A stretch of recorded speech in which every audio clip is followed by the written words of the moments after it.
Good morning, good morning.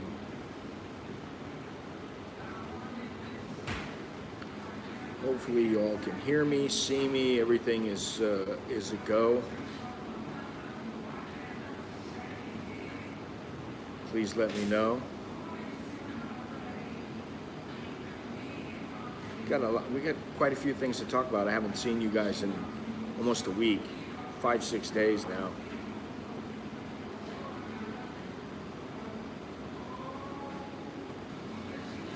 So, we'll give it a few minutes here. Please let me know how the sound is, how the video is. I'm gonna, if nobody says anything, I'll assume that all is well. But today, like I said, we're gonna talk about a few things. I actually got hit up by a scammer 2 days ago. We're gonna talk about that a little bit. We're gonna talk about what's going on with the weed here in Thailand. Good morning, good morning. There was I also had a little banking glitch, which I have not had before. So we'll talk about that and several other things going on. You know, you might have heard that a tourist, he actually got here, I guess, day before yesterday. Guy goes to Kanchanaburi. The train is going over the track to get to the Death Railway. They're over the high part of the pass there, and they're going very slow. I've streamed this before, and they're passing up the cave. The guy opens up the door. He steps towards the door to take a selfie, you know, turns his back, I guess. They said he fell backwards, but he turns his back, he slips on the, I guess, the edge of the train. Boom. He falls about 30 feet, 10 meters, 33 feet or so. He falls to his death, which is, you know, I have fallen, and it wasn't from taking a selfie. And I can tell you, when I get near heights now, I know I don't want to get too close, just because now that fear is in me. I mean, I'm not deathly afraid to where, oh, I won't go on anything high or anything like that. In fact, but did he get the selfie? That's the question. Apparently there was a tourist who filmed him falling off of the train. So you probably, who knows, in Thailand, you never know, you may see it, you may not eventually. Hopefully it doesn't come out. But you know, I've been to a few places, and in Chiang Mai as well, in the last week or so.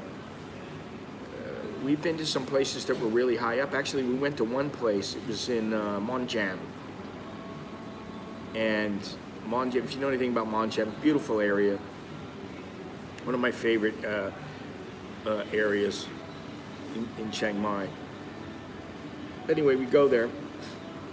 There's a little area where you walk down, and they have these little platforms where you can walk out, and you're right over the edge of all these flowers. And I mean, the drop is, it's enough where if you fell, you'd die.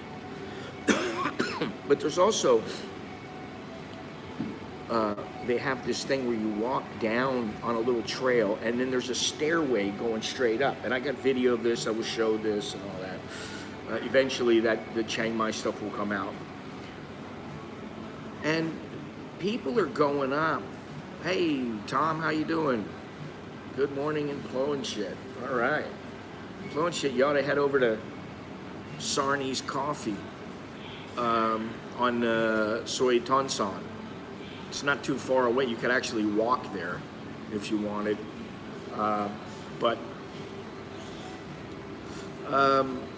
Yeah, there's these stairs going up, and they go up to nothing. It's just stairs. And my first thought was, is that stable? Then I saw some people going up, and it looks very stable. You know, there's big, huge poles holding these stairs up, and you're just walking up to nothing. It's a selfie opportunity. So I'm like, oh, maybe I should go up there. My wife goes, please don't. She's like, I don't want you falling again. I don't want you getting dizzy or something like that and you fall. And I thought about it and I thought, nah, I don't need to go up there.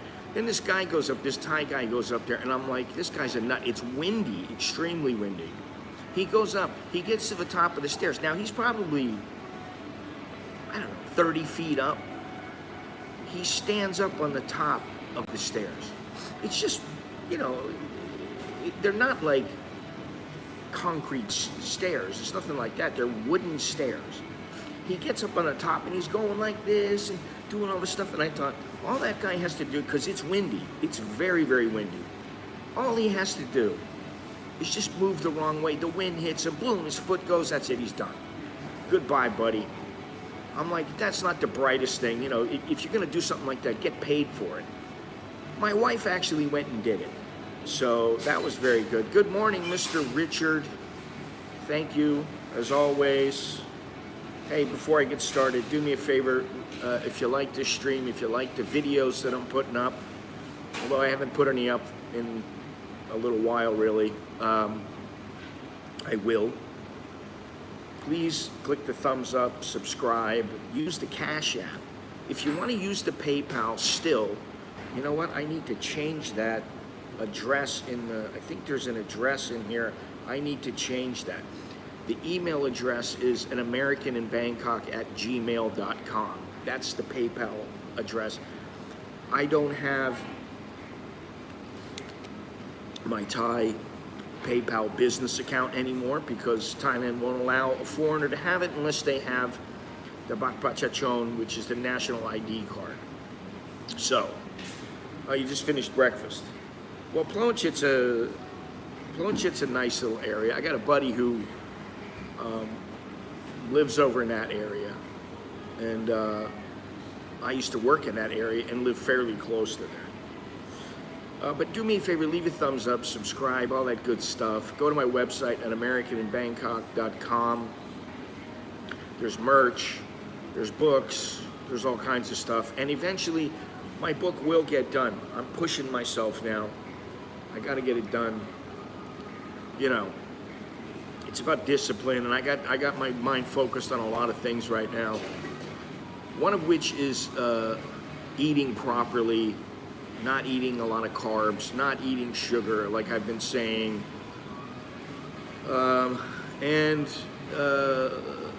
I've been on the carnivore, I've been on the keto, you can call it whatever you want, but I'm limiting my sugar, limiting the carbs, and I've dropped about 11 kilos now, which is what, 23, 24 pounds, something like that. And I know where I want to get. I know the weight I want to get to. So I got to keep doing this, and hopefully it will help, you know, energy level, you know, attitude, everything. You know, and I think it has so far. But anyway, let's go on here. Right now, it is a very balmy 73 degrees. It's nice and cool. The weather is about as perfect as you can get here. Not a cloud in the sky, although it says it's going to be partly cloudy later on. And that's one thing about Chiang Mai. I can't complain about Chiang Mai. The weather was fantastic. I like it a little chilly. You know, just enough to get the nipples hard. I like that. And you know, I'm warming to the idea of Chiang Mai. So I don't know what's going to happen, but anyway, I'm warming to that idea. But there's, you know, it really depends on where you are in Chiang Mai. And Thailand this year has had 11 million tourists. The majority of them are not Westerners.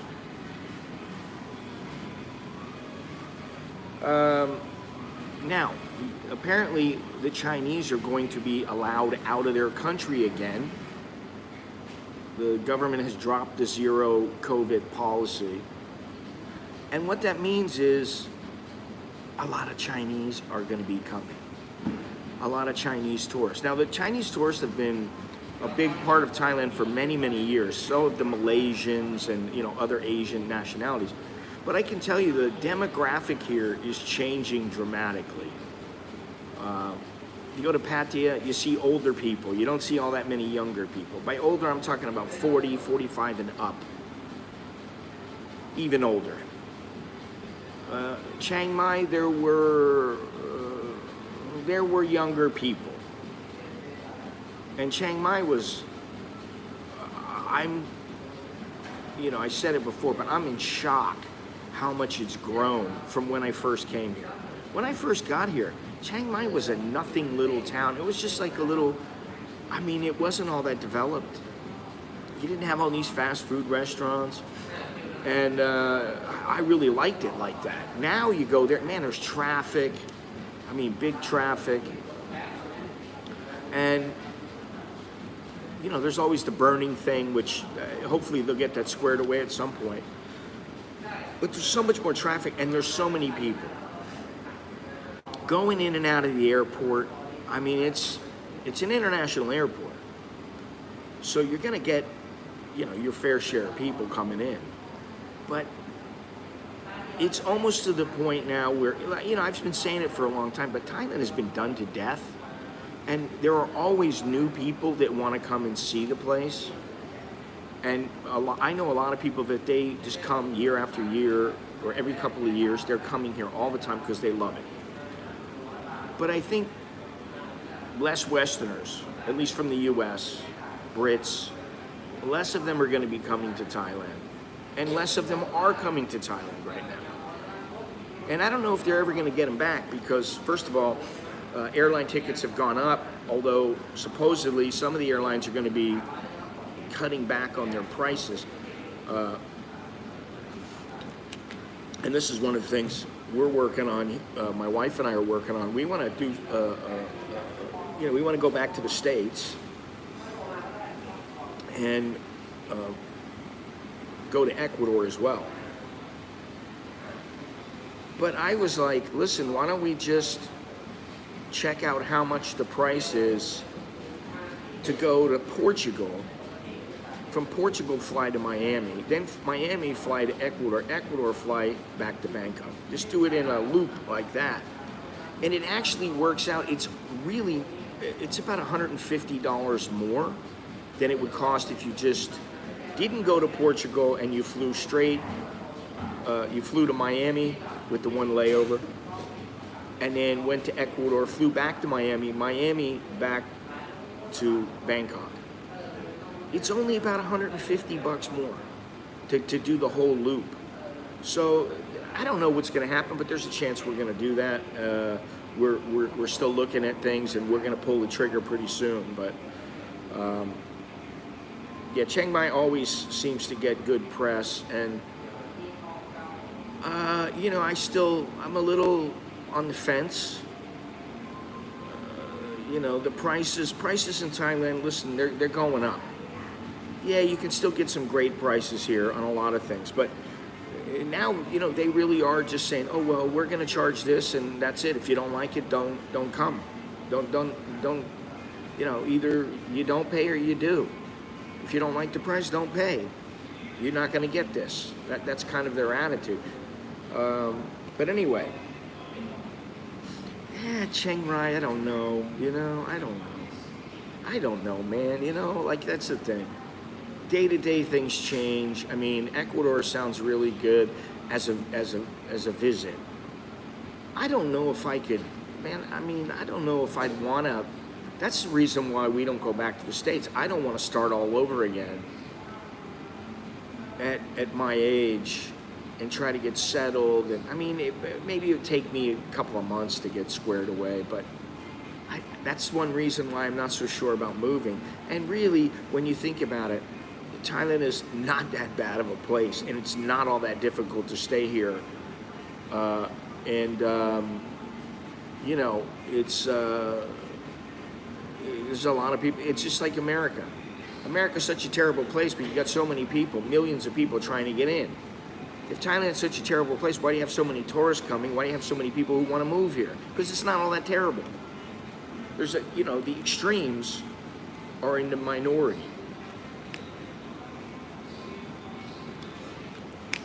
I mean, I've talked in depth about Portugal, Ecuador. There was a time when I would have said Costa Rica, but from what I know, from what I've seen, from what I've heard, it's not necessarily the place to go right now, or to be, or to migrate to.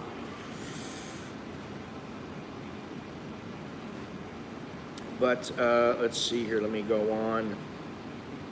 Because, yeah, like I said, 11 million tourists this year. The highest ever was 40 million. I don't really know if I want to see another 40 million tourists come in, because it's like, then where do you go?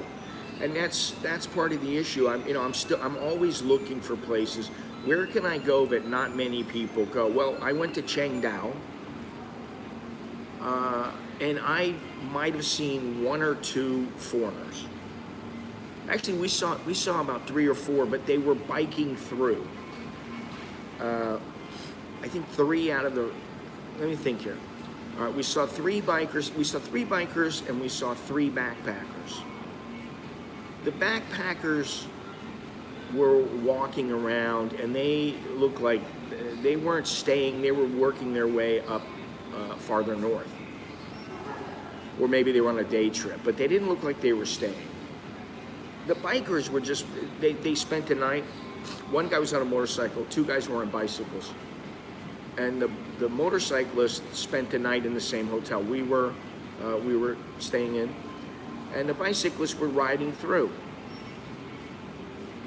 So there's not many people in Qingdao, and you could easily stay there for 3, 4 nights if you really want. There's enough to do. Just remember to take things slow. But one of the reasons that we didn't go to Pai is because we spoke with a couple of people in the know. In the know, meaning that they knew what was going on in Pai. They were in and out of Pai all the time. These are Thais. And one in particular said, oh yeah, right now during the Christmas season, what they do is, when the bus is full, that's it, you're not going. And if you want to get out, you want to take a taxi, the price goes up like 300%. They're tripling, quadrupling, charging 5 times the amount. So that means if you go and it costs you 700 baht, they might charge you 3,000. And we were like, man, I don't want to deal with that. And then the thing is that there was a shortage of hotels in Chiang Mai and also in Qingdao. And we didn't want to get stuck in Pai in some shithole and then not have a way to get back. So we just decided, you know what, we're having fun here, let's just stay here. So that's what we did.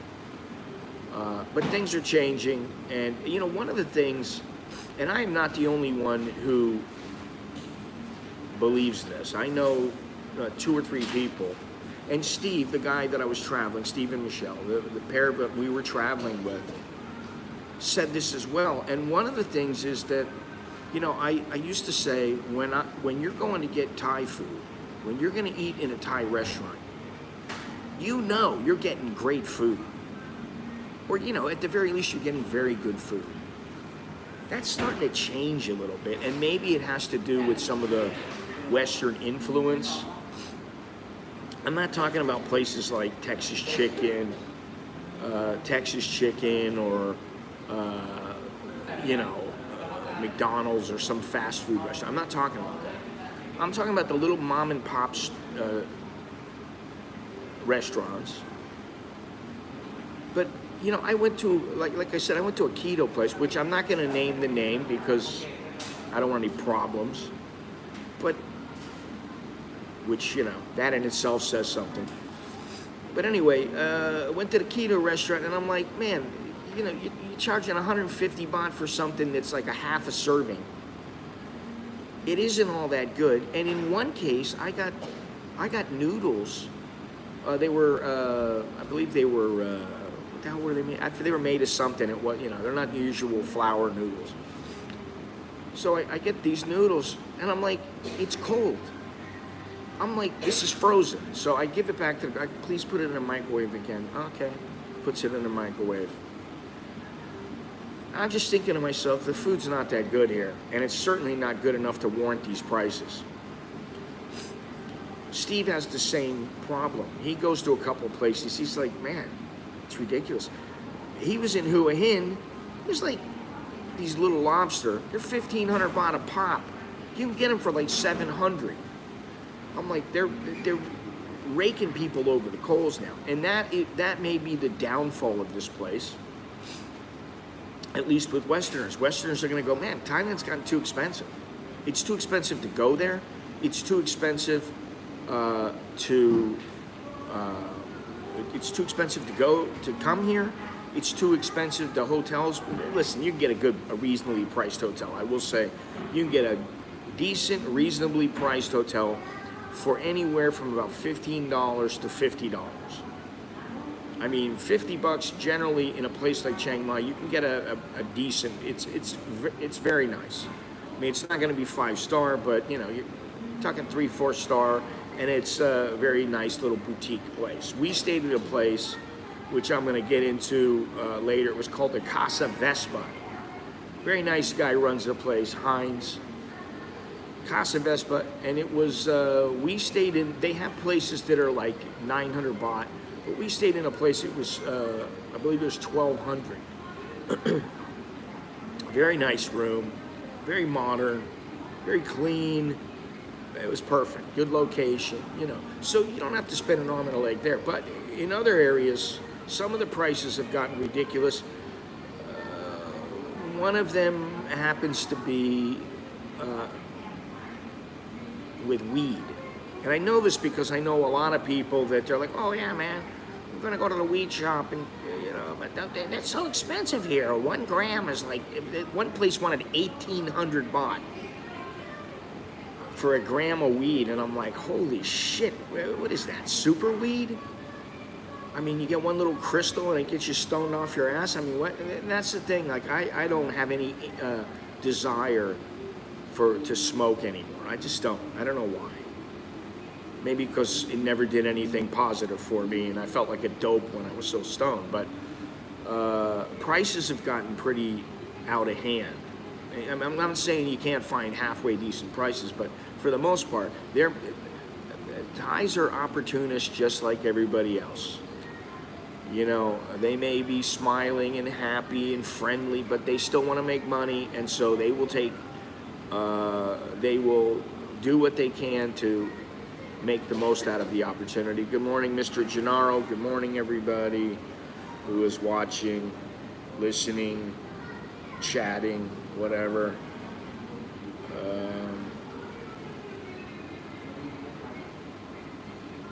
Well, I don't know, what is A grade, B grade. I mean, I know there is some stuff that, I mean, listen, when I was partaking and I was getting stoned a long time ago, there were times when you smoke some stuff and you go, it's all right. And then there were times when, you took one hit and you're like, holy shit. A couple minutes later, you can't feel your legs, and so it doesn't surprise me that they're making the most of this boon. And one thing that really got me was, I mean, in Pattaya, there are weed shops everywhere. In Bangkok, yesterday, I was like, I haven't seen any in the Bangkok area, Huamak. I haven't seen it. I look up on Google. They're everywhere. I'm like, am I missing them? But you go to Pattaya, you go to Chiang Mai, these places are teeming with weed shops.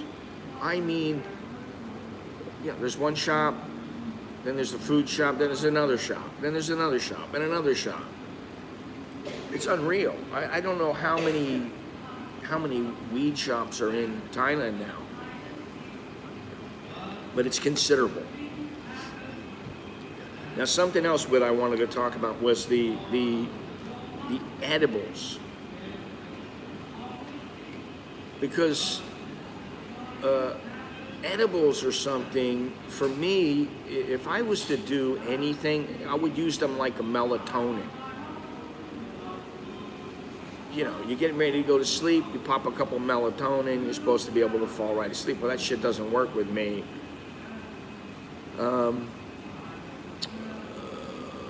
But, you know, you get the right gummies, you get the right little food. But the problem with that, from what I understand, I'm not an expert anymore. I mean, the whole weed industry, drugs, passed me by about 30 years ago. I have not been interested in it. I have not indulged, you know, for the most part, I haven't really indulged at all in about 30 years. And like I say, you know, I have no idea. All I know is there's, you know, a million different names of pot. Everybody claims they got the best shit. So a friend of mine gave me these.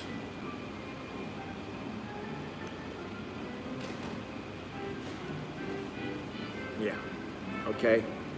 Those. And this.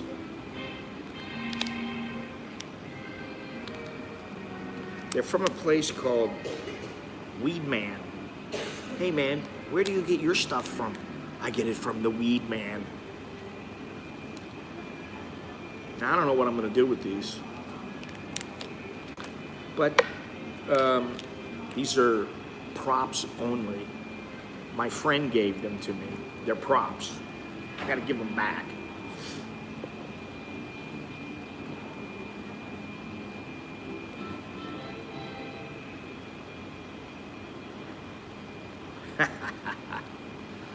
Well, you know, I got things to do today.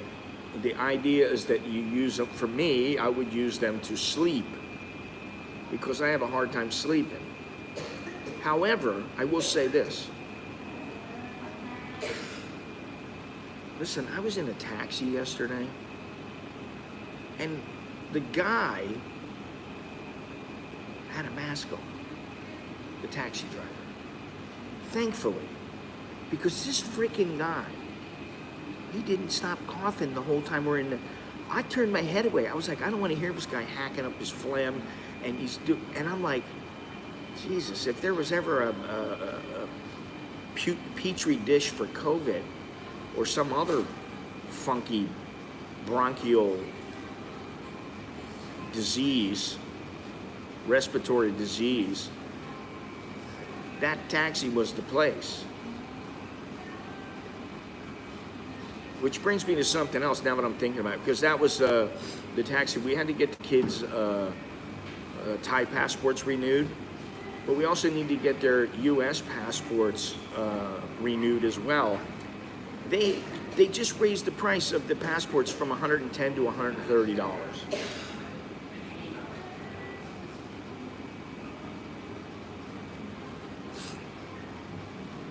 When I was getting them, they used to be $50. The last time I got it, it was 110. Now they're 130 bucks. 130 bucks to renew your passport. Okay, whatever. You know, it's not gonna break the bank, but anyway. So we got to get that done pretty soon. My kid's got a 10-year renewal. My wife has a 10-year visa. So we're good to go. And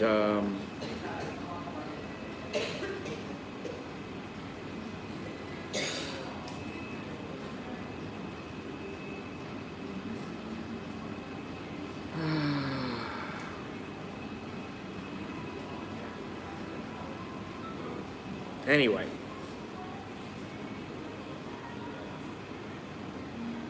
Weed is not the answer. It may be for some, but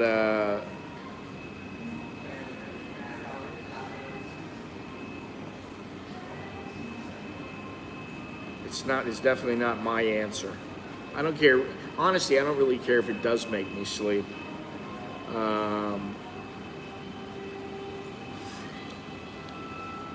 Now, I want to talk about something else here. Scammers. Everybody knows, oh, there's scammers in Thailand. The other day, I see this little thing on Instagram. It says, can you write? Can you do this? Can you do that? It has all these little stipulations. I'm like, I can do all that stuff. I'm like, I wonder what this is. I want to see what it is. I'm always curious. So I look into it. It's very vague. And I'm like, I get a message from this guy. Oh, you're interested. Oh, well, let me tell you how it works. Blah, blah, blah. You will make this much. And I'm like, doesn't sound legit. My wife's like, no, doesn't sound like legit. I said, listen, let me see what it's about. I'm going to give it a go. So, what it was some Lazada thing.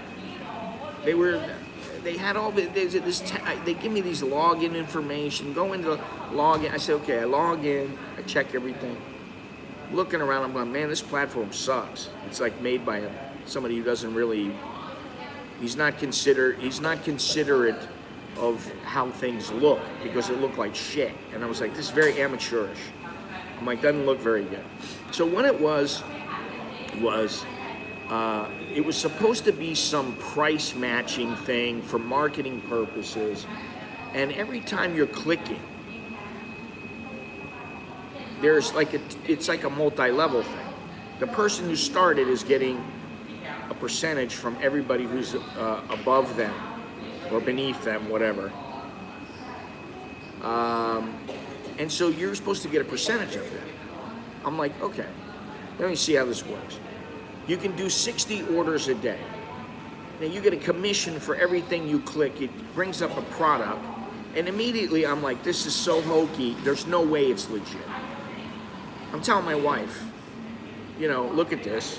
She looks and she goes, it can't be real. It's got like a, what do you call it? Like a, what the hell do they call it? Slot machine. You hit a button and then the thing spins. A product comes up. So I get to my 60. I'm like, all right, I made 470 baht or something in like 25 minutes. I'm like, hey, all right, let me see what happens. The next day, I made like 1,500. So it's 2,000. Well, supposedly I earned. It was like 15. It was like, so altogether I had like 2,000 baht. Now, I'm like, listen, if I can withdraw this, it's legit. And who knows what else is going on. I didn't even think, oh, well, maybe it's something illegal, it's money laundering or something like that. So I go to withdraw, it says, oh, sorry, you can only withdraw when you hit 3,000 baht. Okay. So I go on. This chick needs to go home.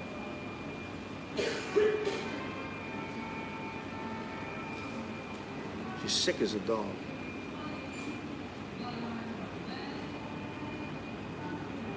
If we were in Japan, this wouldn't be happening. But we're not. Anyway, well, she's going to try to get out now. They haven't put a sign up yet still. Anyway, so I'm at 2,000. I go to the person who I'm dealing with. I said, listen, tomorrow I should hit the 3,000. Yeah, you'll be able to withdraw. I said, okay. Like an hour later, I get, oh, I need some help from you. And I'm like, how much? She said, she said, no, I don't need that. You need to go into, what you do is you create an account. Then you go into their account because their level is the, higher reseller, which is, that in itself sounds like a bunch of bullshit. They supposedly put money into their account. And you know, they're providing little slips that you have to send to customer service to get it verified. You have all this money in there, and you're spending the money. You have to have, there's like a credit limit. And so when you click and something comes up, it'll say, you know, 27,000 baht for a camera. Well, you got 50,000. Okay, you're good to go because you got 50,000 and it covers the 27. Now you get a commission on it. So the lady says, oh, but I need you to help me withdraw the funds. And I said, why am I withdrawing your funds from your account? If they were my funds, I'd want to withdraw them to my account, my bank account. Why are you? And she got pissy right away. Or he, or whoever it was. Could be some Nigerian, sorry Nigeria, but could be, you know, some knucklehead. So my wife is like, you didn't give any money, did you? I'm like, no, I'm not sending any money to this fucking place.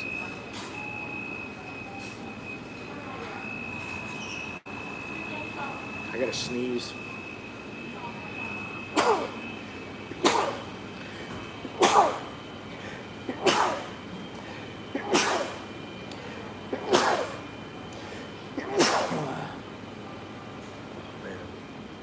Killer.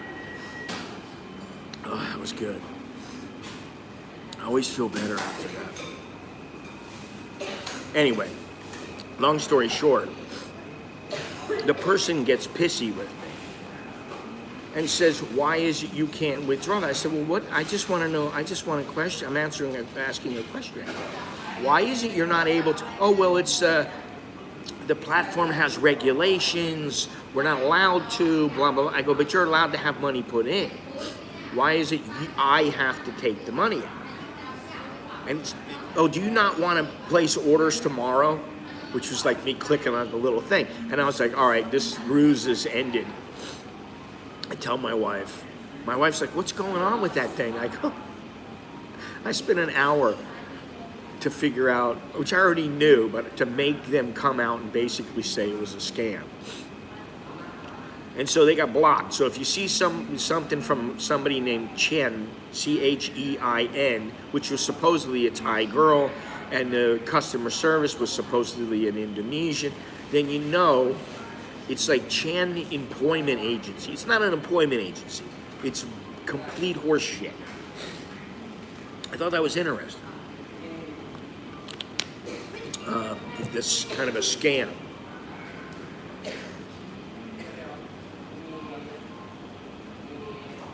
Well, I just sneezed, so what can I say? Anyway, so be careful. It's not only Thailand where you get scammed. It could have been all over the world. Who knows how many hundreds of people are doing this and they're getting sucked in. You know.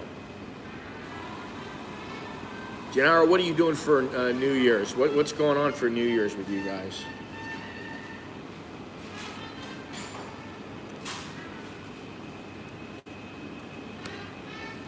And when I'm talking about scammers, however, I recently had a banking glitch. And by banking glitch, I mean we're talking about a problem with Wise. And not really with Wise, but the Thai bank. Normally, I don't know how many of you use Wise or familiar with Wise.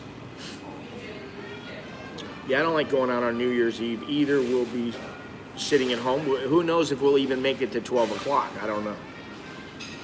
It depends. Supposedly on the keto, I can have clear alcohol, at least some, like some tequila.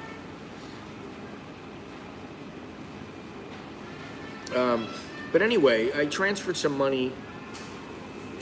I was going to transfer some money through Wise, which is how I do it now. The fees tend to be far less than if you were like taking out money from the ATM, which you don't get a great rate. And that's where I lose. I don't lose on I know a lot of people, oh, my bank in my country charges. Well, you can get bank accounts where they don't charge. The Thai bank charges, well, you can get banks that refund the money or they don't require you to pay that fee at all. But I've been using Wise. Wise is very good.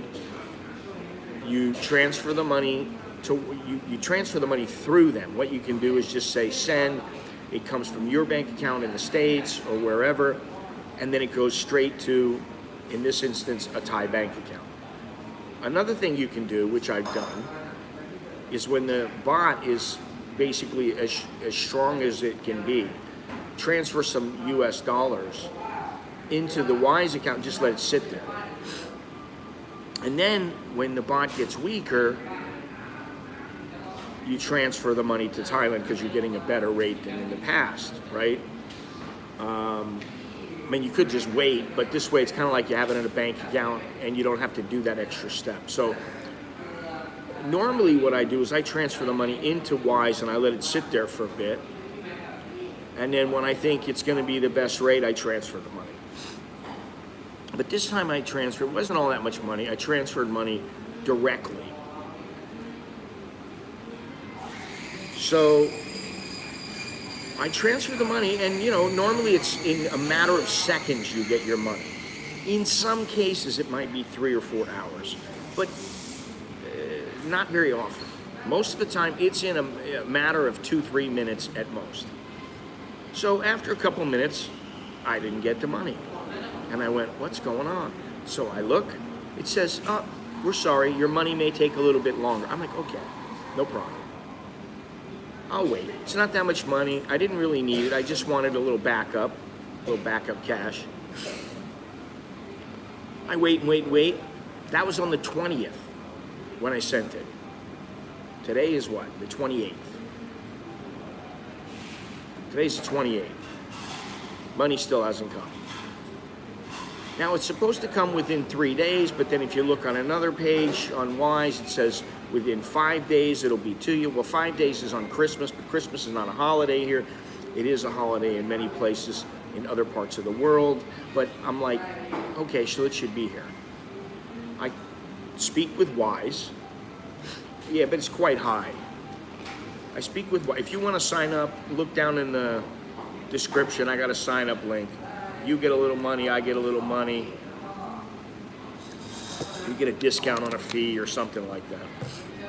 Anyway, so I contact Wise. I say, hey, what's the deal? Well, we have the receipt. The money came from your account, and the money was sent by us. You need to contact your bank.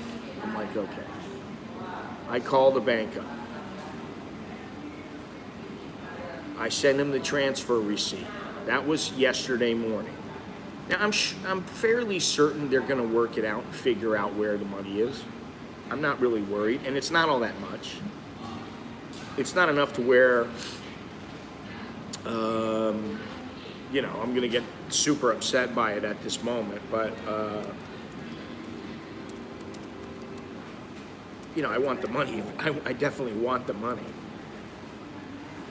It's 50,000 US per transfer on a personal account and 250K per transfer on a business account. You can transfer 250,000 in a year on a personal account and $1 million on a business account. You can do $10,000 a day using a bank debit. So there you go. There's your limits.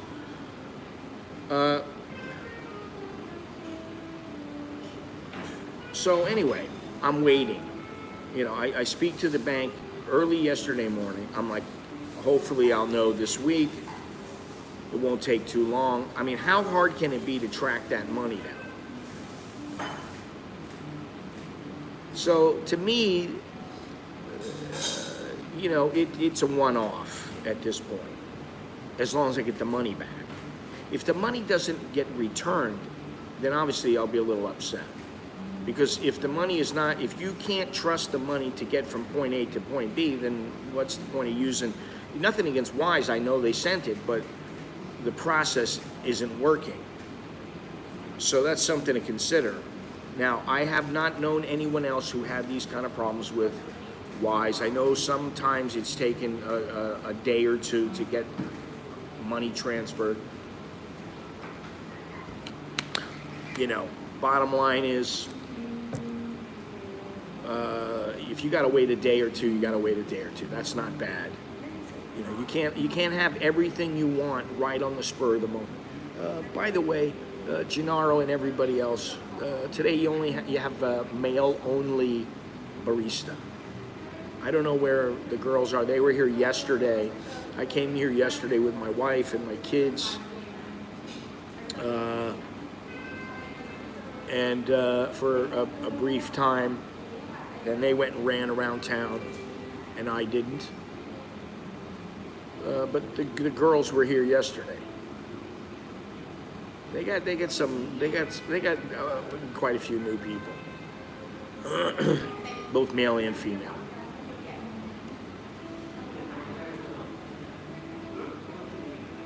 So, you know, if you're going to use Wise, the way that I look at it is, to me, it seems that Wise, if they get the money, they have the money in their bank account, in their account, whatever the Wise accounts, whatever, you have it in their system. The money always gets to me in seconds.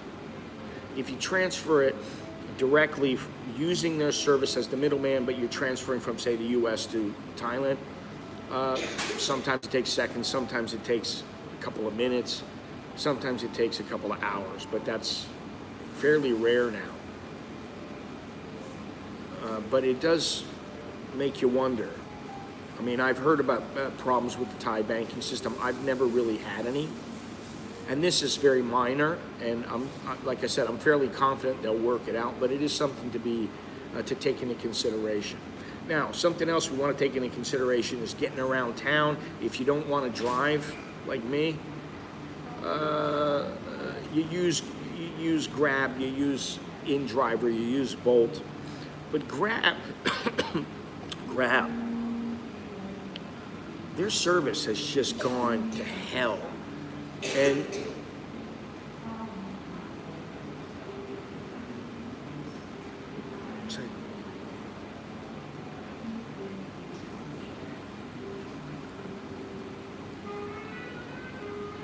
put your mask on. Put your mask on. There's still really high number of Thais wearing masks here. The tourists that come here, it's rare that I see foreigners wearing masks. I do see some, and they're always like, oh, I just do it for them or whatever. Okay, up to you. I'm not wearing one. I haven't worn them on trains. I haven't worn them on planes. I haven't had to wear them anywhere. No one said, oh, you have to put your mask on. Nowhere. And I think at this point, that's a good thing. I don't think you need to. Okay, so there's a new girl. Her name is Dee. Like, my name is Nee, and I'm good. Dee. She's over there.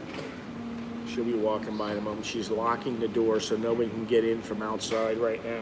It's only, what, 9:35.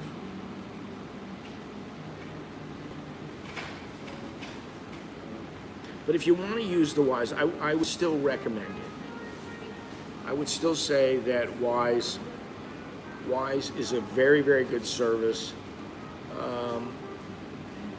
Yeah, I mean, I'm not pushing them. Listen, if you click on that link down below, eventually I'll get a little bit of cash. It's like 50 pounds, but it's not all that easy. Hey, I haven't heard from Jim in a while. I wonder how he's doing, if he's still on his little journey or what's going on. I mean, we were in Chiang Mai for 9 days. And I don't know how long he was out and about, but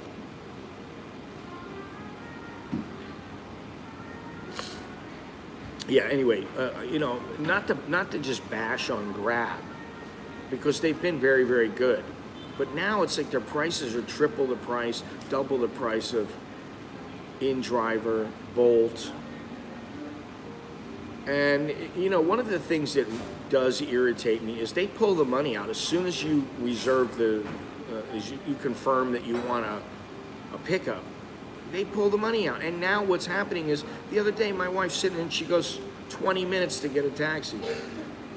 When you're used to getting it in 3 minutes, 5 minutes, and now it's 20, and it costs double or triple the price, that's a problem.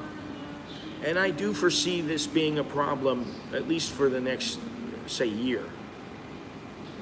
Because it's going to take a while for things to get back to, I don't know if you could call it normal. But the SkyTrain, where was I? Oh, we were out by Changwatana for the kids' passports. I say kids, but they're our boys, our young men. I mean, 21 and 20, they're not kids. Anyway, I noticed that a lot of the train system was already completed. And that's a good sign, and they've made a lot of progress.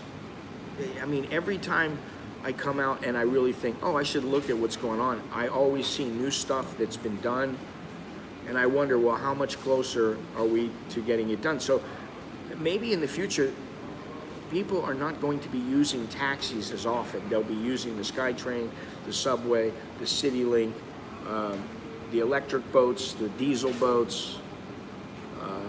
I mean, that's how my wife got home yesterday. Like, my wife and kids got home by the boat. They got the last boat. They took it home because they were out by not Panfalilat, but but Pratunam. They were out there. They took the boat back. They get back in about 45 minutes, and it's great. It's easy. Same thing happened in Hawaii. Hey, Charles, Uber, Lyft started charging surge fees. It's more ties to it was harder to get it on Uber. Yeah. There's not enough taxi drivers that want to work for these companies, and now they got a shortage. And one of the things that really, it still bugs me a little bit, is that Happy Fresh, the grocery delivery service, went out of business. To this day, I don't know which service would I use on a regular basis to have groceries delivered. My wife just gets them delivered once in a while.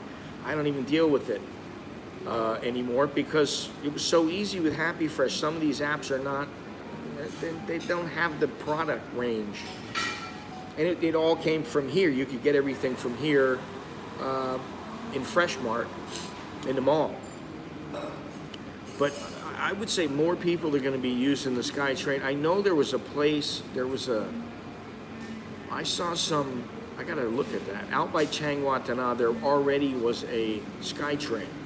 I don't know what it's called. It didn't look like it was the SkyTrain. It looked like I don't think it was the CityLink. But I think people are going to be using this kind of transportation quite a bit more. Even just going out on the roads, once they finish the SkyTrain, that's going to open up some lanes, and traffic should lessen a little bit. It doesn't necessarily mean buying a car or a motorcycle is justified. Yeah, you may need it sometimes, but when you really figure it out, it might not be worth it. If you're living out in the country, you're living out in somewhere in Chiang Mai, and you've got a big plot of land, and you're out, it takes you 20 minutes to get into town, half an hour to get into town, and definitely you're going to need your own vehicle.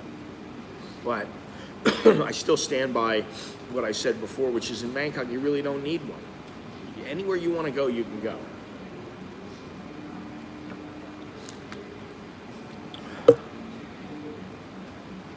Now, something that I'm trying to work on here is to do an end of the year video. Like one video from every month. I don't know how many people here remember the videos, remember any of the videos from this year, but if you remember a video and want to suggest it, you think, oh, that was my favorite video, please suggest it now in the chat. send me a message, put it in the comments, whatever, because I'm putting it together on what I think were the highlights of this year. And quite honestly, the last 2-3 years to me have been a drag, man. You know, I mean, the whole lockdown and the whole yeah, I just don't like who does the last couple of years. So hopefully this coming year will be much better and much more free, and you can go and do what you want. I don't know where the next trip is. I don't know. It depends on, you know, when we're going to go to the U.S. and what we're going to do and what we end up doing. But there will be another trip. I'm going to say in February sometime. Beginning, middle of February. I want to go somewhere. I don't know. Maybe Cambodia, maybe somewhere in Thailand. I don't know. It depends. I'm getting used to traveling with my wife. And the kids will be in school, so we don't have to think about that really until we go to the U.S. But if you remember any videos, does anybody remember any of the videos this year? Does any video stand out to you? I mean, I don't know. Let me know.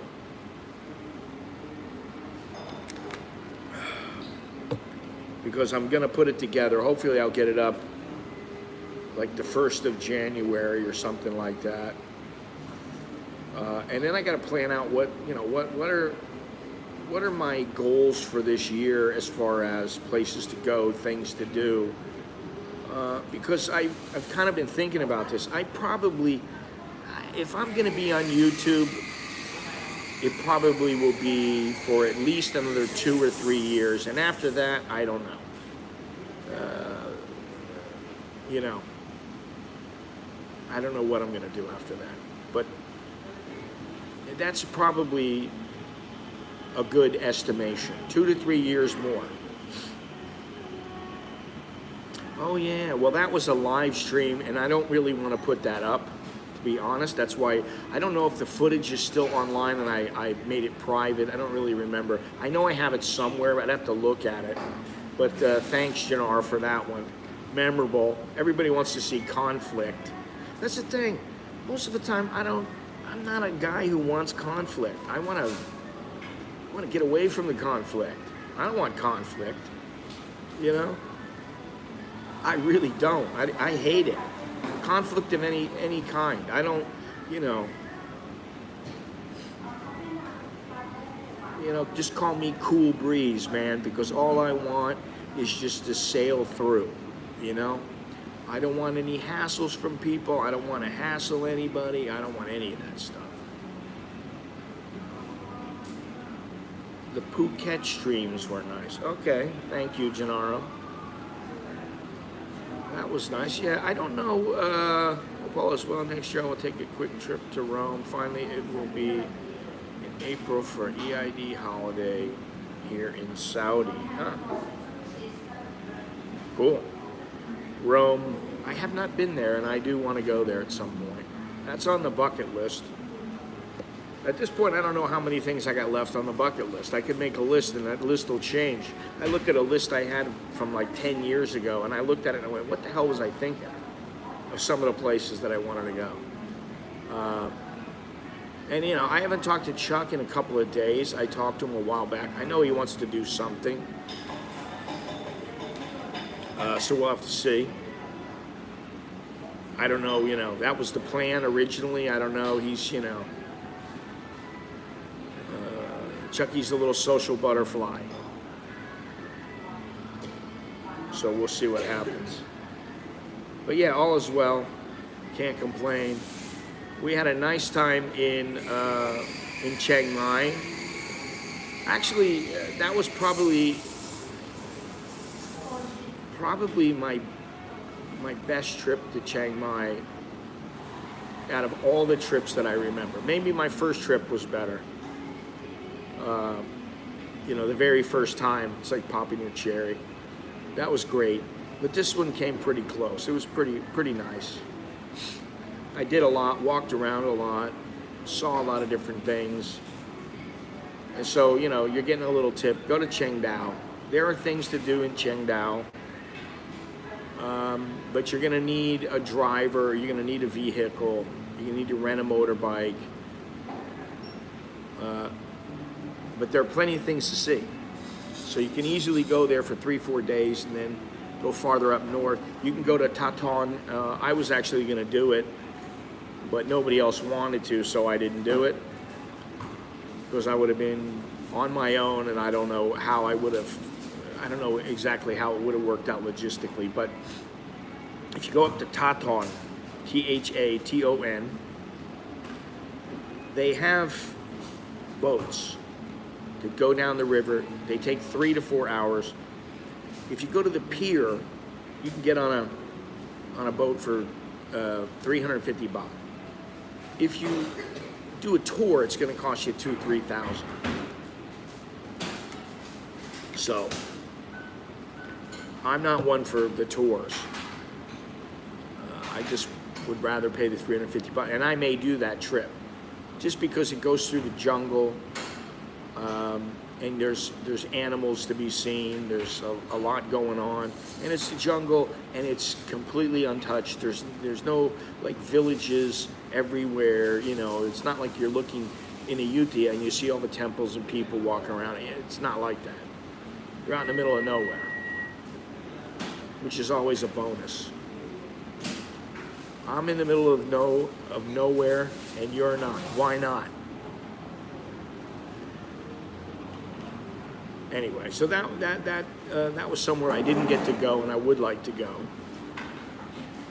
And my wife really likes it up there. She wants to go up there again, we'll go up there again. We did a lot of things. We went to Monjam again, which Monjam was very, very nice. However, I will say this. The area of Monjam, where all the people go, is a Hmong village. And the last time we went, I don't know if you guys remember, if anybody's been, you know, the people who've been watching for a while, you might remember, there was virtually no one there. This time, there were like busloads of tourists. However, and Steve and Michelle found this out the hard way, because they couldn't find the coffee shop up at the top of the hill, which I don't know how they couldn't find it, but they didn't find it. You know, they got lost to work. It's that kind of a place where you're walking around. It's like kind of a maze. If you take the wrong turn, you end up standing on top of a boulder, and you're like looking straight down. And you're like, oh no, this isn't the right way. I better turn around and go back. But people everywhere, just everywhere. And I'm like, holy cow, Batman. So many people, and compared to the last time, I'm like, you know what? If they hit 40 million next year, this place is it's gonna get trashed. Now, like I said, we went up to this coffee shop, very nice coffee shop. I mean, you know, nice, but it's nothing overly special, but the view is special. You sit there and you see the whole valley, and then I flew the drone, which was nice. I flew the drone there, I flew the drone in Qingdao, and then where did I go? I flew the drone in Monjam, which was great. So now this is another aspect. That little drone is pretty kick-ass, I will say that. You got to lug around that big, huge thing, the 4, which if anybody wants the 4, if you want it, I'll give it to you for a song and a dance. I want to get rid of it. I don't want to have it in my house anymore. It works fine, except for the controller. It needs to be heated up on the inside, and it'll work just fine.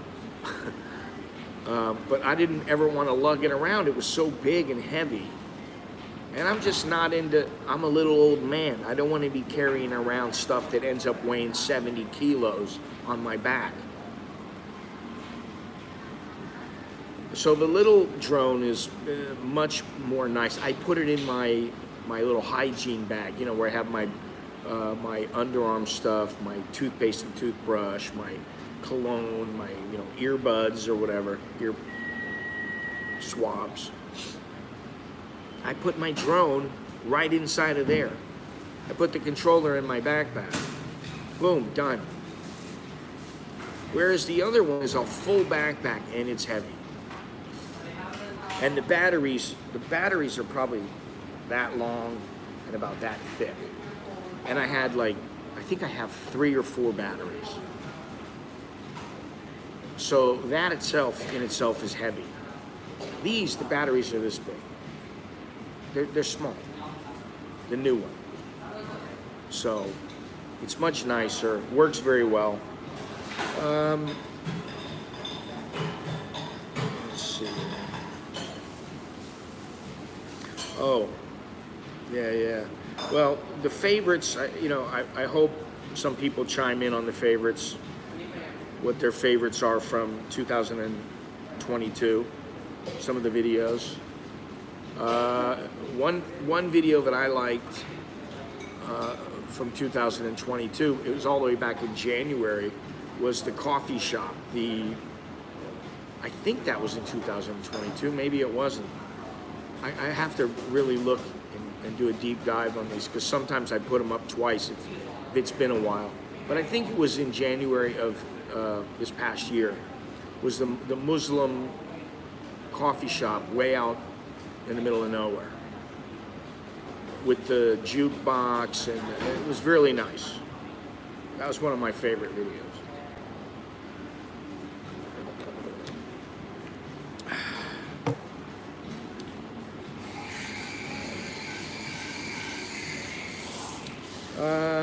On a personal note, I got a message yesterday from YouTube.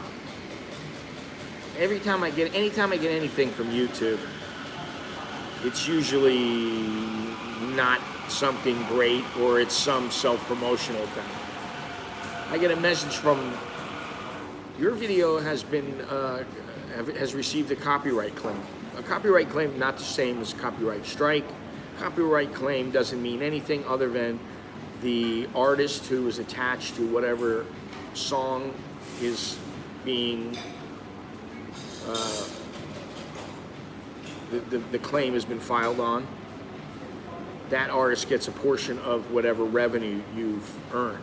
Now, this particular video, like many of my videos, didn't earn very much. It was like maybe $1.50 or something. But the video was from February of 2019. So 2019, almost 4 years ago, and they're filing a copyright claim on it now.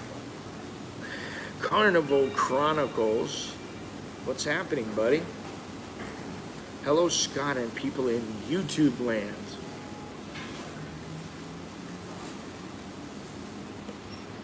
What's going on? How's your carnivore diet?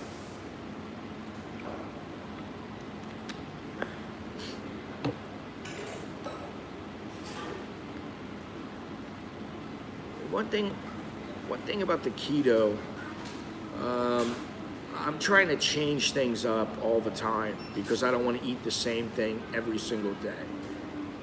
You know,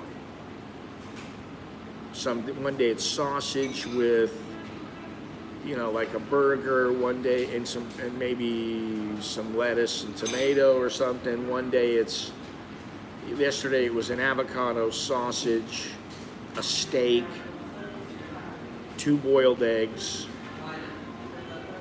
and I forget what else.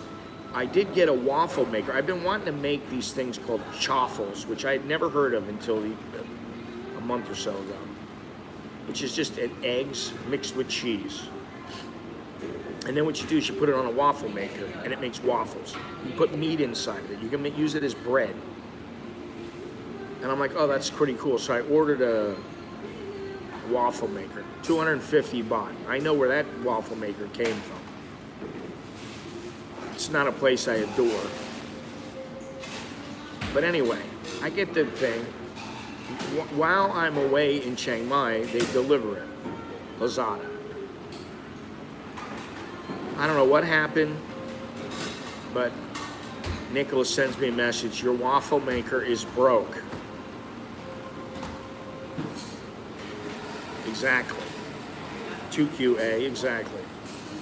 Your waffle maker is broken. I'm like, son of a... I think to myself, well, I'll have to send it back.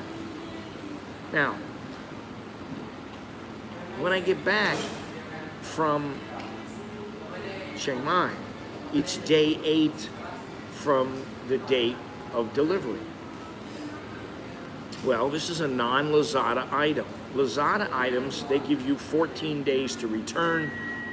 Non-Lazada items, they give you 7 days. So they weren't taking it back. Now, my thinking is they didn't pack it very well. They had a little styrofoam thingies on the end, but they didn't put no bubble wrap, nothing to keep the thing from being knocked around. And who knows what the driver was doing. For all I know, the drivers, the people, the delivery people, the people loading it could have been throwing the thing around, who knows. But it was broken. So I'm like, I can't send it back. I'll throw it in the trash. I'll get another one from somewhere else. Then I thought about it and I thought, nah, you know what? It's a plastic piece. There's a missing plastic piece that had been broken, and I don't know where it is. So there's a little hole in it. So you don't want to stick your finger in there while you're using the thing, because you either burn your finger or you shock yourself. But so I got some super glue and super glued the piece back on. And today I'm going to see if the waffle maker will work. If it doesn't, I'll burn some eggs with cheese. If it does, maybe I'll get some chaffles out of it. Nicholas had the same problem yesterday. We're here at the mall. He's walking along. His Nikes, are they Nikes or Adidas? Maybe they're Adidas. The bottom of the little plastic part on the bottom of his Adidas starts peeling away, so it's flapping while he's walking. So we get some super glue right then, and we're upstairs at the little bookstore place where they have a little area to sit. We're performing surgery on his shoes. We put the super glue on there. He steps on it. It dries. Everything's good. He's back in business. So we'll see this afternoon. This afternoon I'm going to try to make these chaffles, and hopefully it'll work. But there's only one lesson. Shit happens, you know. If this was something like, it cost $100, $200, I'd be pissed, and I'd want a refund, or I'd do a charge back or something like that. But 250 baht. Janara, if you really want to be another wrench, I'll give it to you, buddy.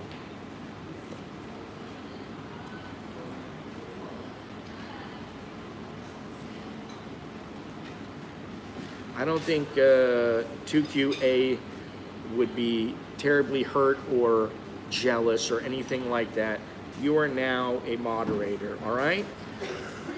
I hope that little wrench makes you feel better. Feel free to buy some product, guys. That's the segue. Buy some t-shirts, buy some hats. If you like peace, buy a peace hat, man. How come it's not showing up? I put you as a moderator. Why doesn't it show the wrench?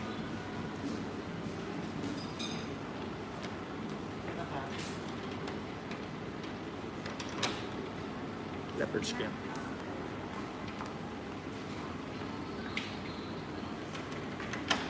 Oh, you do? Okay. I don't see it. I don't know. Oh, now I see it. Now I see it, Gennaro. All right. Okay, so there you go.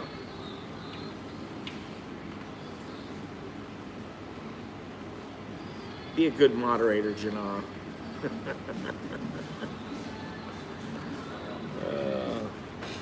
Anyway, I don't know what more we have. People coming in now to the mall. I don't know, the last couple of days I've been like, I need to get some groceries. I got some groceries when I came back. And that was it. You're moving to Canada. Good luck there. Good luck. I'd say 99% of the people are nice people there in Canada. In Mombasa.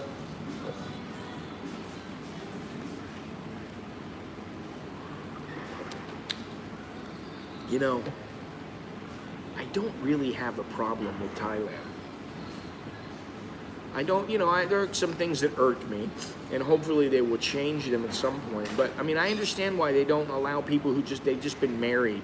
Oh, you're a citizen now. I understand why they don't do that. You know why? Because some knucklehead,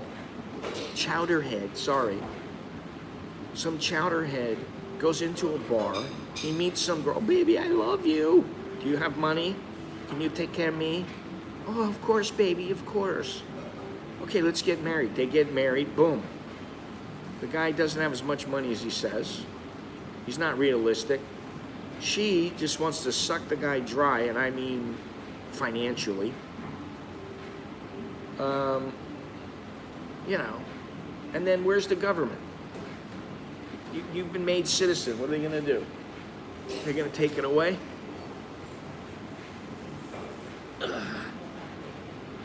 They're going to take your citizenship away because, you know, you made a boneheaded move. How many girls have done that? How many girls have made a guy, or how many guys on their own have fallen in love with some girl? Boom, I'm getting married right away. And then it doesn't work out. And then it's like, if they were to become a citizen, well, what do they do then? You just marrying for citizenship? I mean, you know, that doesn't seem right. You know? That doesn't seem very good. All right, listen. I'm trying to beat my record for last year. All I require is to sell, $100 of super chats or whatever before January 1st, or, and this is what I prefer, $100, it would be probably a little bit more than that, but around $100 of merch that's purchased. If I earn more than that, then I beat what I made last year off of YouTube and all the associated things. So I am trying to do that. I'm going to try to stream New Year's Eve. I don't know if it's going to be at night or not. If it's at night, I'll have a couple shots of tequila. It might be in the morning, I don't know. Anyway, for those who care, that's it. I make over $100. I beat last year, and well, it's like by the skin of a ball hair. It's a plus. You know, if I make 1 cent more than last year, it's an improvement. Ciao bella Leonardo da Vinci. I'm not going out anywhere. I ain't no paitio. I don't want to be around a bunch of drunk people. The wrench is $100. Pricey wrench.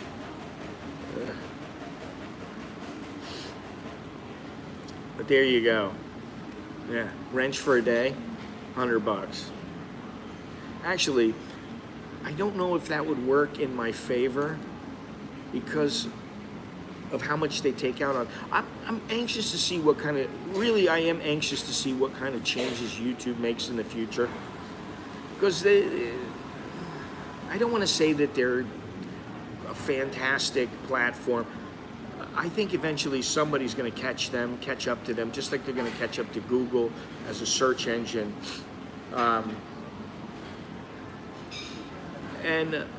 You know, I do believe at some point they're going to be surpassed. But it might be a while. But I think they are actually making a genuine effort to try to help there's only so much they can do with the advertisers. Some advertisers are paying more than others, and you know, a lot of they're sticking to the sure things. They're sticking to the singers and you know, entertainers and people like that they know they can count on. They're going to get millions of views. That's what they want. I don't know if the ads have gotten out of control or not.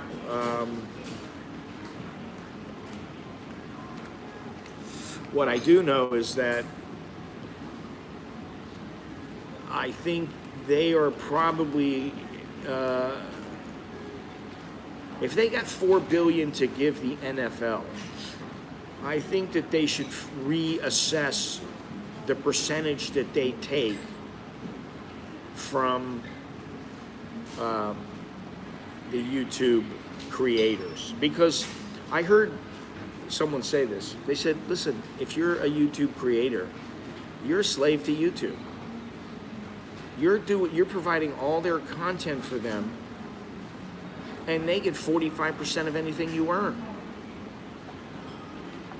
You think about it that way, yeah, it's kind of like I really hesitate to use the word slave, because that's used generally in a different context. But I will say you are beholden to them. And actually, you're the one providing all the content. Now, let's face it, 99% of the content, well, maybe not that much, 50% of the content is garbage. You know, it is. Oh, well, thank you. That's great. I do have Buy Me a Coffee, and that works quite well.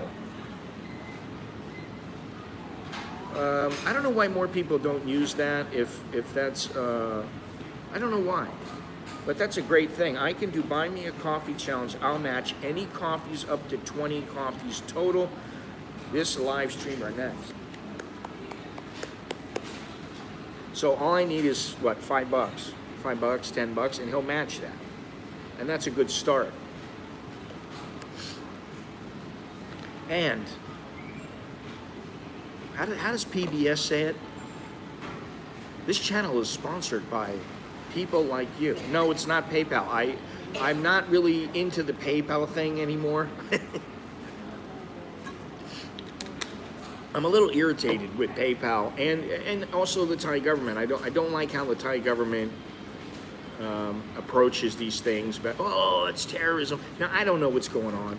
Maybe they have their problem is far worse than I know, and maybe they have a legitimate reason to do it. But I haven't been fond of PayPal for a long time.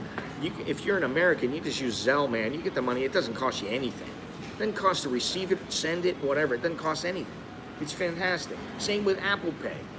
You know, this is Buy Me a Coffee. It goes through Stripe, which is what I'm using for my member section on my website. I used to have PayPal and Stripe. Now I'm just using Stripe. It's too much of a pain in the neck here with PayPal. So, do we hear $5 from anybody? Going once, going twice. What else? What else do I have left on my list? Do I have anything? Yeah, I don't know. Favorites. That's the only thing I can think of now. I'm looking at some. If you look in, where is it here? This is December. Here we go. January 10th. Okay, that's January 4th, January 10th. Let me see here. 21, 22. Stop exaggerating, it isn't that bad. Talking about durian. How about the Pattaya video with Miss Soda Pop? Any takers for that one?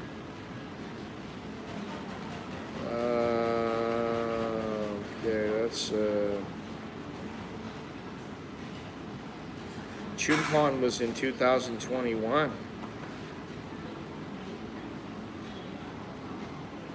Yeah, I knew that would hit the spot. Soda Pop would hit the spot.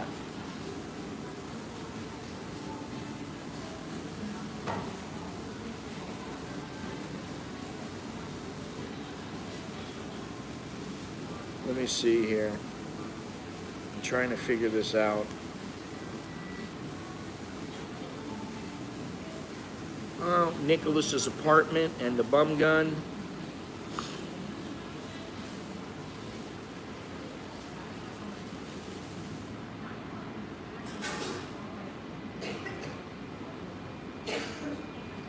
Well, that's about it in January and February. Here we go.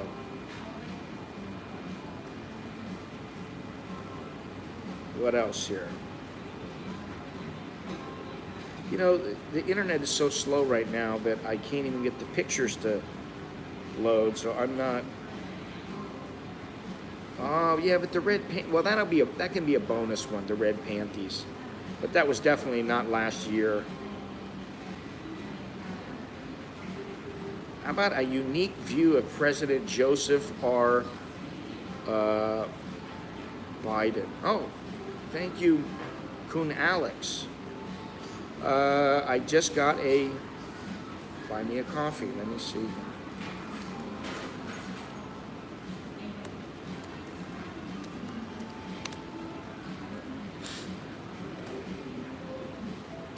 What happened? Oh. When you go to buy me a coffee, it shows that you must be over 18 years of age, because Scott Mallon, his content is for adults only. Let me log in and see something here. Here we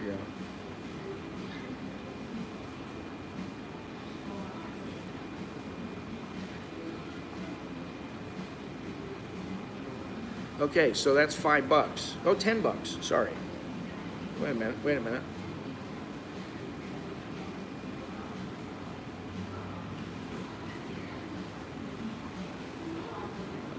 How did I get that? Maybe Carnival Chronicles already. Oh no. Okay, that's a membership. That's my membership.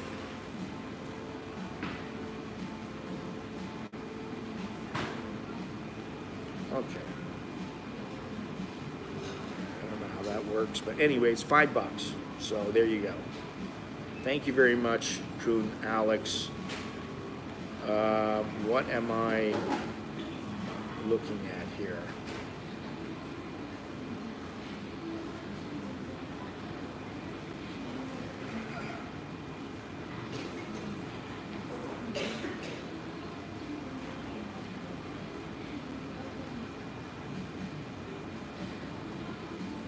Kapumaka. Where am I? I'm lost in the. How are things in Hua Hin? They're fine. My friend Steve was just there. Prices are, going up. And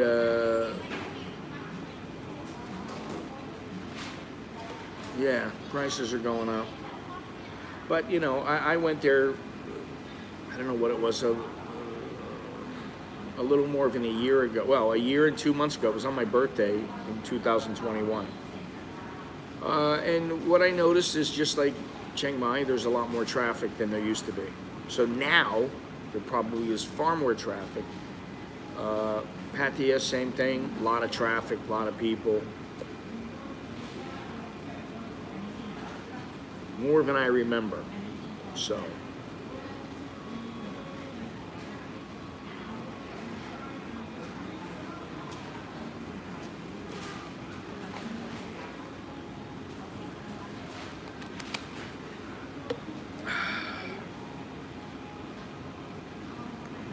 All right, so anyway, anybody got anything else? Anybody want to talk about anything? Got any subject matter that you need to go over? Big questions, important questions.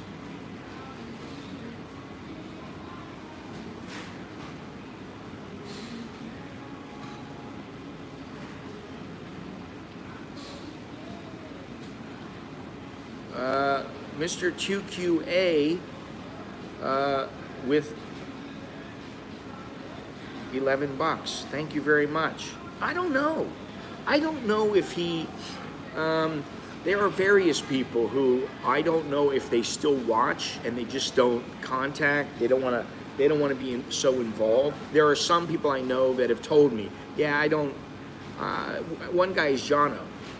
He listens sometimes. He'll tell, oh yeah, I listen to your thing. My buddy Scott, the same way, who is in Cambodia now, and he's loving it there. I'm going to talk to him, and I may go there and visit him in the next couple of months. But he's loving it there.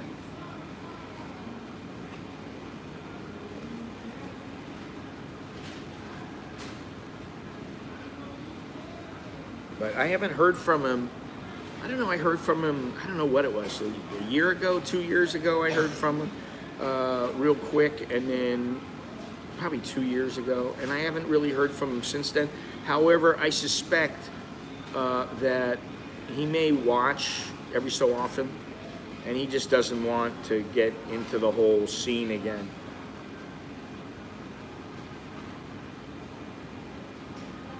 Well, I don't doubt that. I don't doubt that, and I don't think it's only the land. Oh, you put Thailand. Thailand is one word, so that's why I thought it was two different words. Like, the land in Thailand. But Thailand, I think that they're going to reach a point where they're going to have to level off, or they're going to see a serious drop. There are people right now, they'll pay anything just to be able to go somewhere different, to come to, some country that they think is paradise, that is exotic, whatever it is. No, it's not always warm in Thailand. This morning when I came out, this shirt is actually an old shirt that I used to wear. And I didn't wear it all that often because it's kind of heavy. And I wore it today because I was sitting downstairs and I was like, man, it's kind of chilly in here. We don't have to have the air on in the house now at night because it's cool. But in Chiang Mai, it was cold. At night, it was really cold. In the morning, it was chilly enough where, I had a long sleeve shirt. I was wearing a long sleeve shirt. In fact, the other day, when I went to get the kids, the boys, to get their passports renewed, I went and I had a long sleeve shirt on. And I don't usually wear long sleeve shirts and jeans anymore because I don't have to. But when I went, I thought, you know what? It's a little chilly out. I'll wear this long sleeve shirt and it'll look better with a pair of jeans.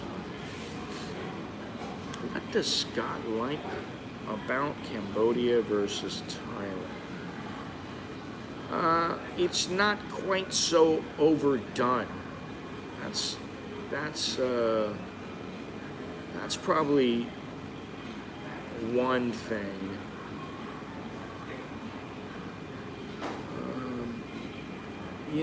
It's just different. It's a different vibe. The people are different. They're very different. I like the French influence when it comes to food and architecture in, holy shit. Thank you very much, sir. Thank you. Some more buy me coffee stuff. That really is nice. Appreciate it. And I should be able to get over the hump now. So I feel pretty damn good.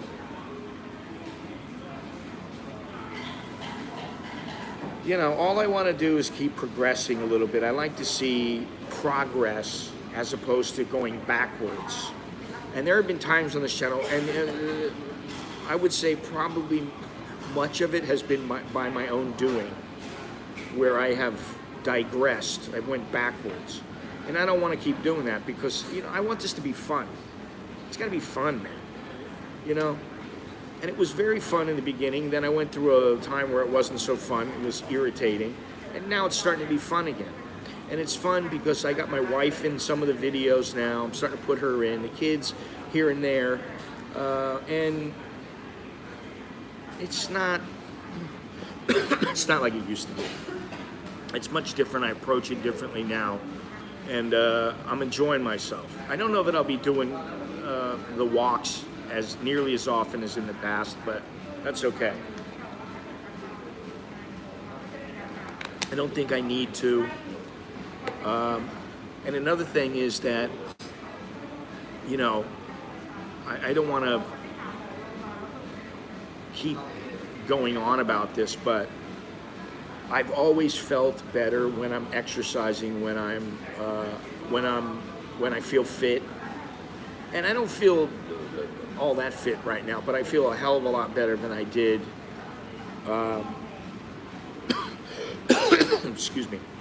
I feel a hell of a lot better than I did 10 pounds heavier, 10 kilos heavier, 11 kilos heavier. I feel better now, and it's like, okay, I've taken two big 5-kilo bags of rice off of my back. I've been to the Philippines so many times. I don't need to go back there. If I went back there, there has to be a reason. I had reasons in the past, and I went for fun in the past. I don't need to go to Taiwan. I may go with my wife if I go to Taiwan. But dude, slow down, all right? I know where I'm going, but thank you. Thank you for the suggestions. That's doubtful. Maybe on a stopover. We know where we're going. I already said it earlier today.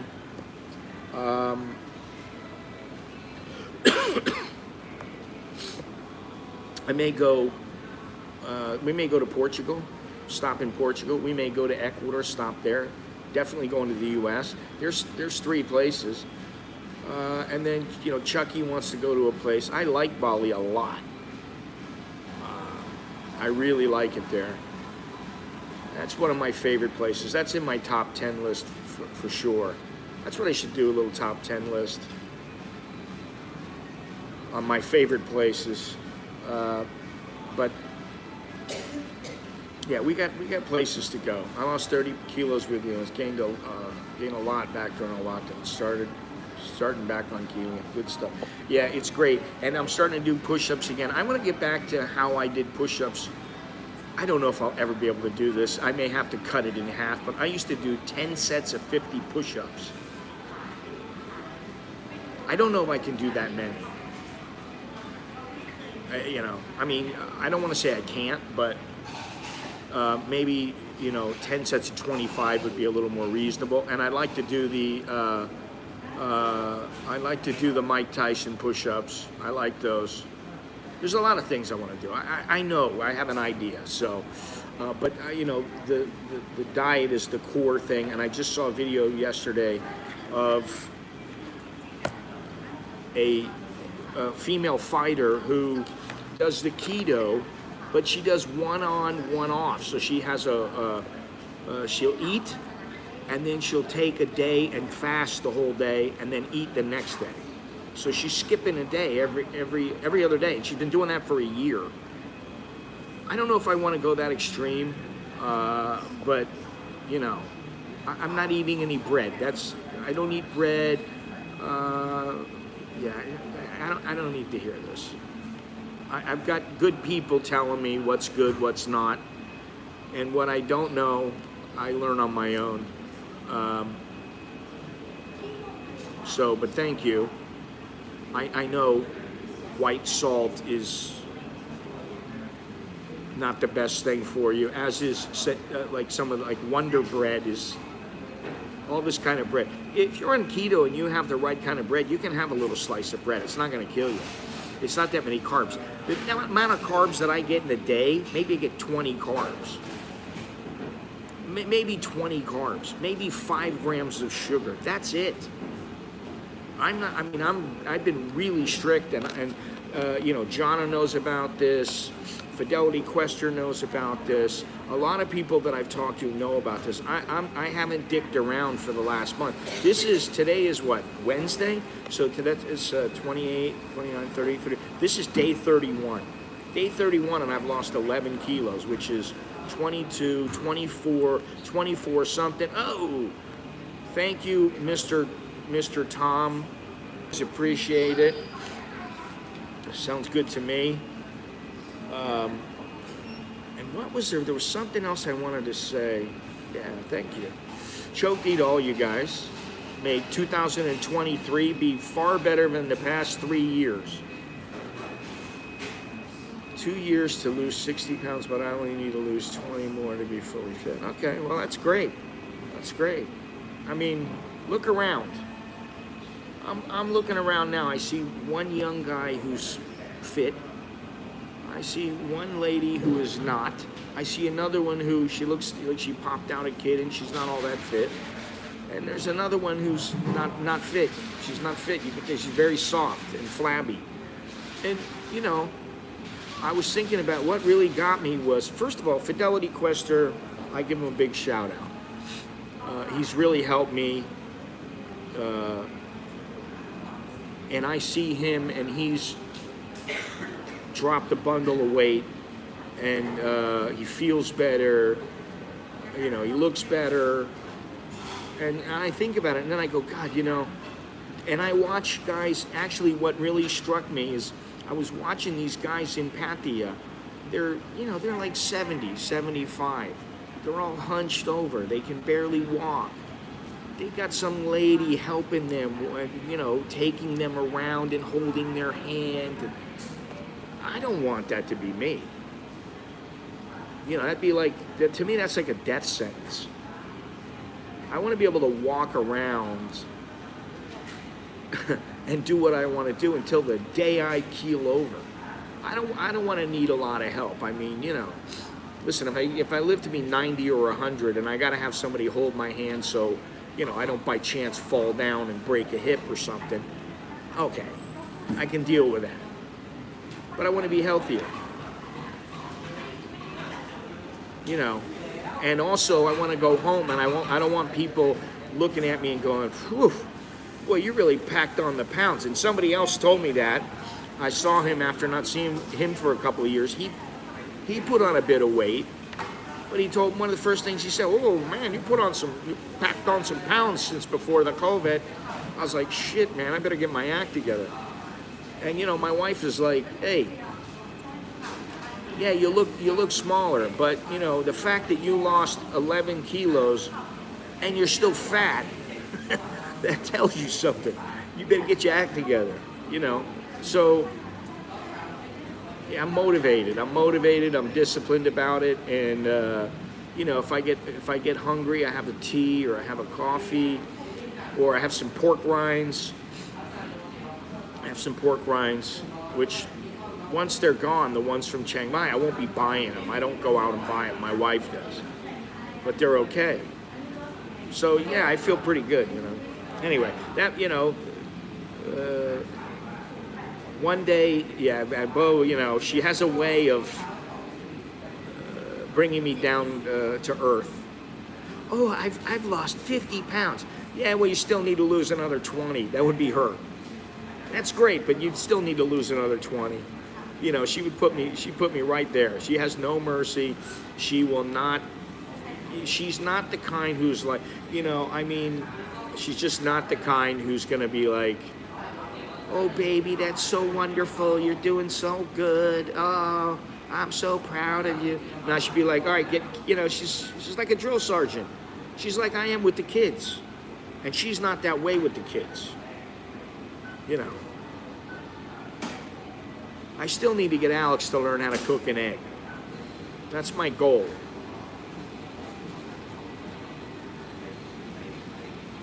Yes, she is.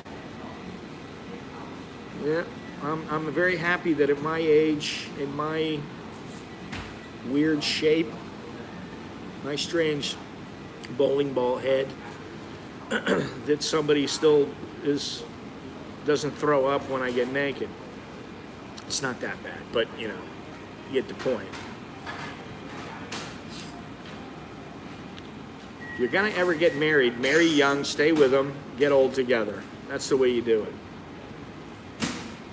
I can't see myself being a 65-year-old guy going, oh, I gotta marry this 55-year-old. I don't know. I don't know how that would work. You know.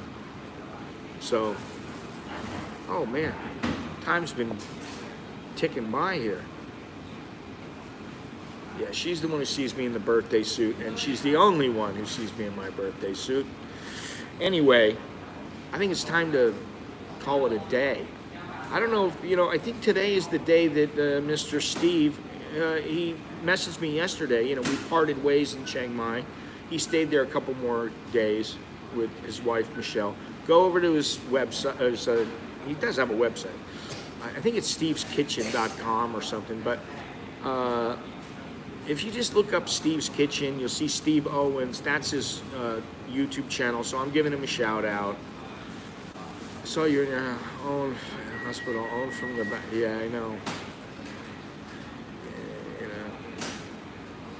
I used to have a nice ass when I was young, so I was told. Maybe they were lying, but now, you know, of course, the wife is like, you're starting to get the old man ass.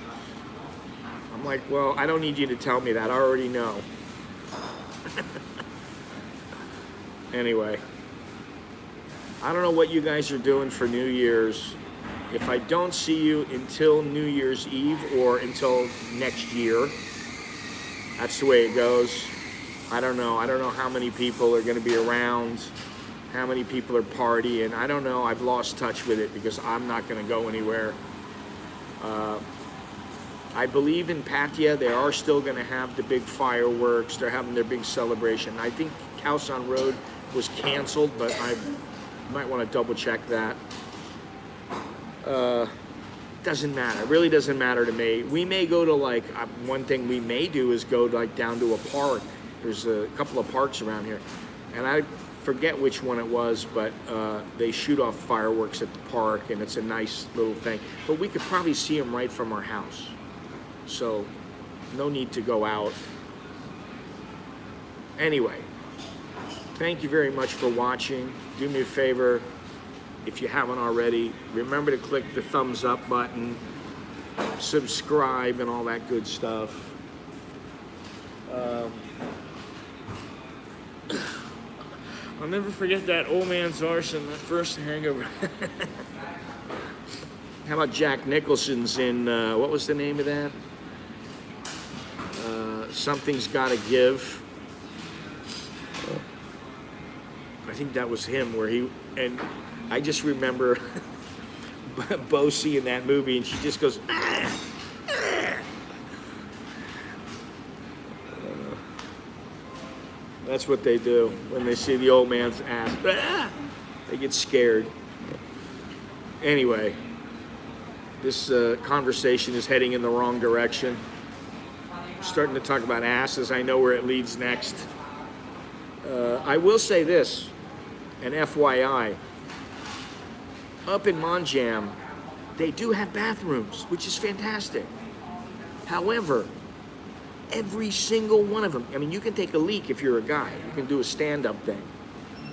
But if you gotta go number 2, forget about it. Forget about it. You don't want to go in these places. I mean, Bo and I just looked at each other and I just went, no. And on that note, I will leave you with one more positive note. This one very positive. In the place in Chiang Mai called One Nimin Square, One Nimin Market. It's a night market. People will know what I'm talking about. There's a little Saks joint, and then you just walk right through. And on the inside, they have a night market. It's not huge, and you can walk on the outside of the buildings, and there's vendors selling stuff. Most people know. It's right across from Maya. Okay.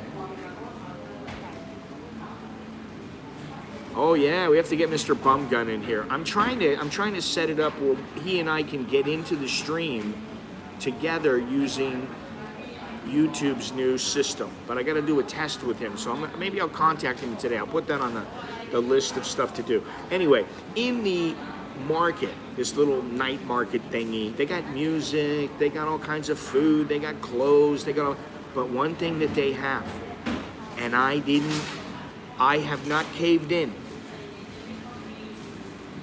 I was proud of myself. They had these chocolate chip cookies. Look for the chocolate chip cookie vendor. You will be happy you did. The chocolate chip cookies are not the little flat kind, that maybe your mother made, Toll House chocolate chips, nice and brown and succulent.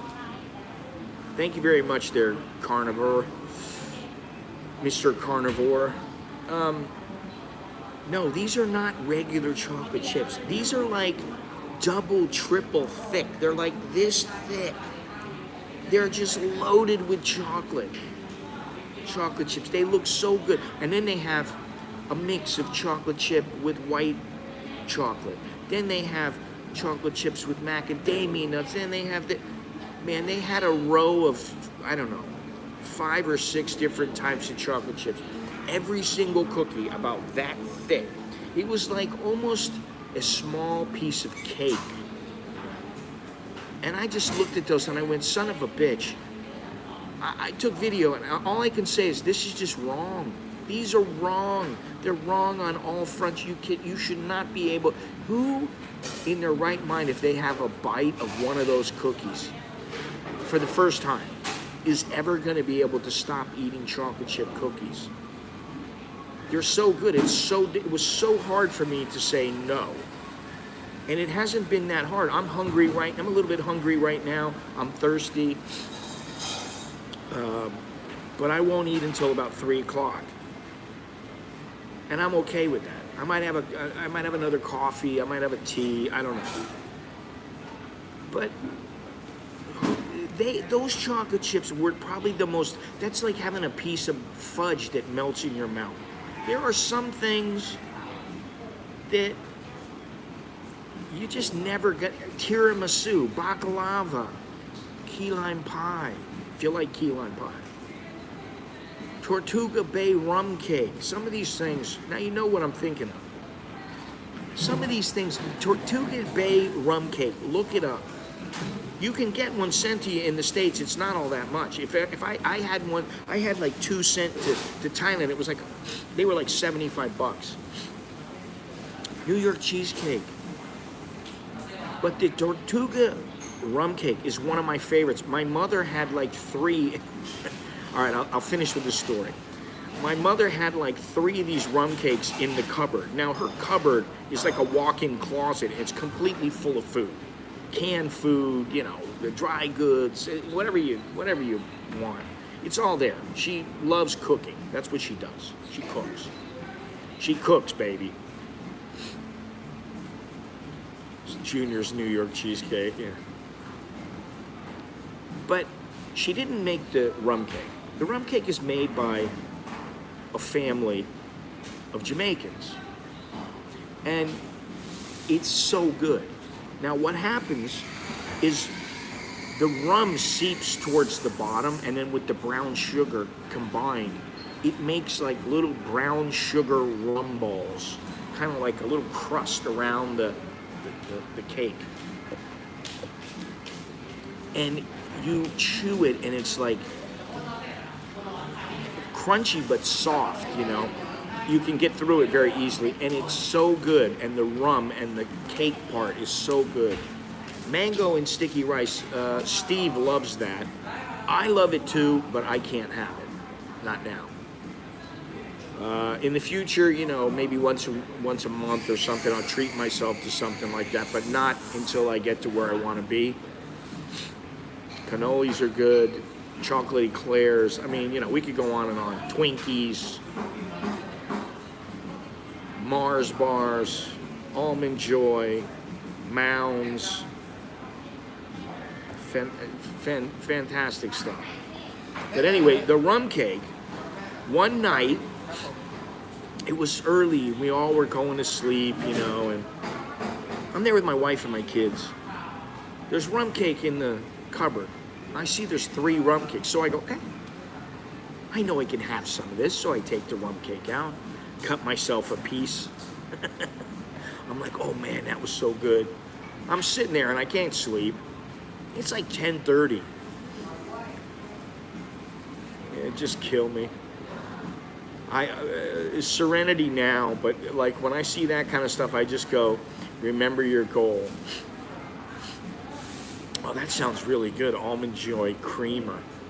Anyway, I have a piece of, I think to myself, you know what? There's nothing wrong with having another piece of cake. Now, the second piece of cake, I made sure was bigger than the first piece. So I had eaten about, I would say, a third of the cake.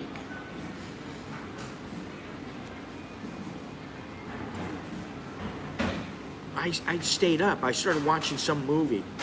I'll have another piece. By the time I was done, I ate that whole cake. I ate the whole freaking cake. And you're talking, it's like 12 inches in diameter or something. It's not a tiny cake. It's not huge, but it's you know, 12 inches is average. But I wolfed that thing down at like 3 o'clock in the morning. I'm like, holy shit, man, I just downed that whole... In the morning, you know, I put the carton in the garbage.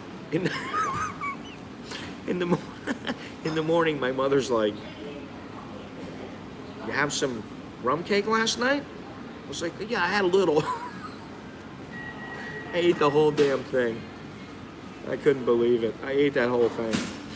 And when they got here, when we ordered, we had like 2 that came here. I think it was 2. The kids had some, the wife had some, and then I ate the rest of that. What was left over, I ate. And then on some other day, somebody had 1 piece. I remember they had 1 piece, and I ate the rest of the cake. It was so good, I couldn't resist it. It was just so good. And that's how those chocolate chips are. If you get in Chiang Mai, make sure you go in that place and have a chocolate chip there. Have it on me. You eat it instead of me, because, yeah, that's a rare. That'll be a rare treat for me to have something like that. So, hopefully, by the time I go back to the States, you know, I'll be able to have a little treat or two here and there. And I'll know full well if I gain 5 or 10 pounds, I'm gonna have to lose it. But anyway, that's all I have. That's all the stories I got. No more yapping. Thank you for joining me. Until next time, I'm Scott. I'm an American back in Bangkok. Chok di leo jerk en mai, which is good luck and see you later. See you next time. I think I'm gonna go buy some bacon for. Yeah, some bacon to add to the chicken that I'm making tomorrow.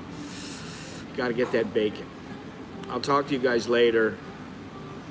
Gennaro, yes, maybe I will see you New Year's Eve, here New Year's Eve in the morning. I don't know, maybe it'll be the night. I don't know. I'm not promising anything, but until next time, I'll talk to you guys later. Have a good one. Don't get in trouble.